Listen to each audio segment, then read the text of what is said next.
Today we're turning the classic red velvet cake into something a little more sinister.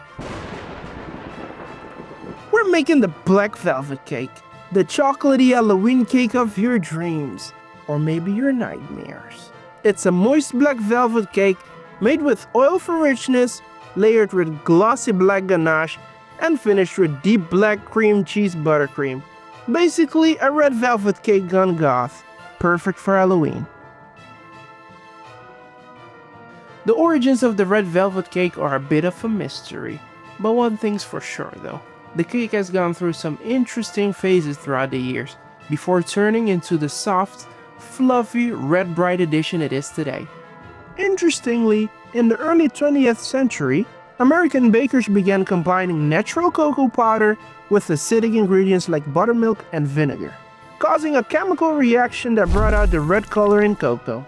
Some versions were even known as the Red Devil cake back in the day. Later on, some bakers used beet juice or pureed beets to boost the color naturally. And once red food dye became widely available, that iconic red pop was really on. But today, we're taking it up a notch.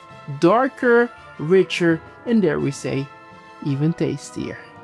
Red velvet cake recipe traditionally uses just a bit of cocoa, but in this recipe though, cocoa takes center stage. It's gonna give the cake a deep, bold flavor, enhance the black color, and balance the sweetness of the buttercream. Sounds delicious, huh? Well, let's make it happen. Preheat the oven to 175 degrees and grease and line two 20cm round cake tins. We're making 2 layers for a classic tall layered cake look. And now, whisk together flour, cocoa powder, baking soda, and salt. In another bowl, mix your eggs, sugar, oil, buttermilk, vanilla. Because we're using oil instead of butter, the crumb will stay tender even after chilling, so you can make this cake way ahead of time. Now that you've got your ingredients mixed, fold the dry ingredients into the wet ingredients until just combined. You want that batter to be glossy, dark, and thick. It should be silky but not overmixed. Divide it between the 2 tins and smooth the tops. Then bake for 30 to 35 minutes or until a skewer comes out clean. Let the cakes cool completely. While your cakes bake, let's work on the ganache filling. Heat your cream until it's steaming but not boiling, then pour it over your dark chocolate drops. Let it sit for a couple of minutes to soften, then whisk slowly until smooth and shiny. Stir in a little butter for that extra shine. Set it aside to cool until it's spreadable. If you're loving this bake so far, make sure to hit subscribe so you don't miss the rest of our Halloween series. Now let's make some frosting. This part is what makes the cake unforgettable. Start with your butter.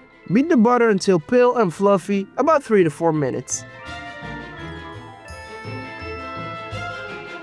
Then add the cream cheese and mix until smooth. Don't overbeat here, or your frosting can turn runny. We don't want that. Gradually fold in your sifted powdered sugar. Finish with black gel coloring until you get that perfect pitch black dramatic shade.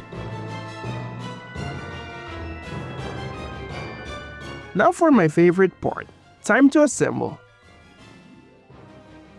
Place 1 cold cake layer on your serving board, spread the ganache evenly over the top, then gently place the second layer on top.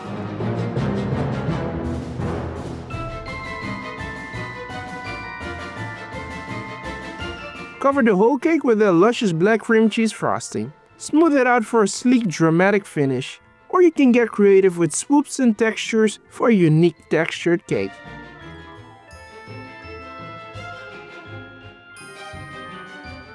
For a spooky finishing touch, added gummy ice and white chocolate bones to bring the cake to life. And to my surprise, it really did.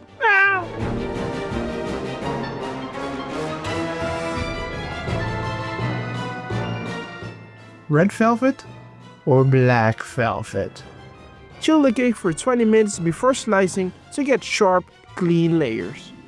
And there it is, beautiful black velvet Halloween cake.